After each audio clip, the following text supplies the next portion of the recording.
So far, we have tried NASCAR Thunder 2002 and NASCAR Thunder 2003 when it comes to if you change all the paint schemes that are available, will they run it at certain racetracks? At Thunder 02, yes, in any of the tracks. Thunder 03, only the All-Star race. And you can also run all the paint schemes that you change in the Bud Shootout, but only the drivers that are Cup regulars at that point. So, this leaves just one more in the Thunder trilogy, NASCAR Thunder 2004. The question is, what happens if you change all the paint schemes and go into quick race?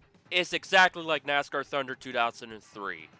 The difference is, unlike in 03, some of the paint schemes that you selected will be raced. Not all of them. It's only like half a dozen or so or less. And then when you try to change them all again, some of them stick. Others you have to re-change it to the one you want to see, as I did here with the shootout and the All-Star race. Like all the other games, it is extremely tedious and time-consuming to change it every single time. But when you go to the All-Star race here, you see all the paint schemes that you selected are appearing in this game. The same can be said about the shootout at Daytona, and like Thunder 03, only the Cup drivers are in this field. Unless you select a Busch driver or Fantasy or Legend, they'll also appear, but you'll be the bonus driver in this case. Because as there's 36 of them if you eliminate the Legends, so unless you keep Dale Earnhardt, there'll be 37.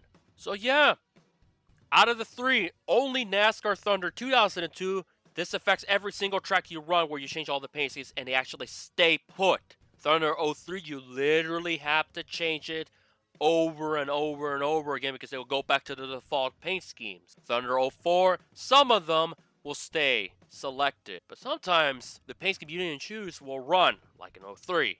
Hope that made sense for you guys, and here is the starting lineup from the shootout, because I got to give love in the shootout in this case now. Now, let's take a look at the starting lineup. Starting out front are the Dodge dealers UAW Dodge and the Dale Jr. Chevrolet.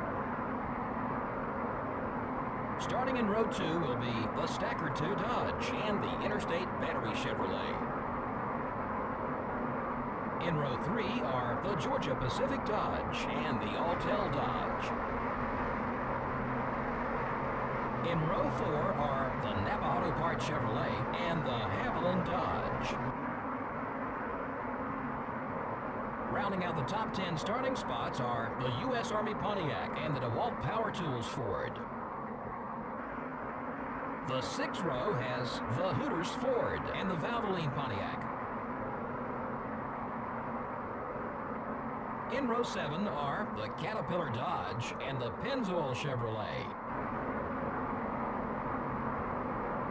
Starting the race from row 8 are the Rubbermaid Sharpie Ford and the BAM Racing Dodge. And in row 9 are the Pfizer Ford and the America Online Chevrolet. Starting in row 10 will be the Motorcraft Ford and the Granger Ford. In row 11 are the Kellogg Chevrolet and the 99 car. In row 12 are the Lowe Chevrolet and the Net Zero Pontiac. Row 13 finds the M&M's Ford and the UAW Delphi Chevrolet. The 14th row has the 40 car and the UPS Ford. In row 15 are the GM Goodwrench Chevrolet and the Singular Wireless Chevrolet. Starting the race from row 16 are the DuPont Chevrolet and the Kodak Max Film Pontiac. Row 17 has the 2 car and the Home Depot Chevrolet. And rounding out the field is the Dodge dealers UAW Dodge and the Tide Pontiac.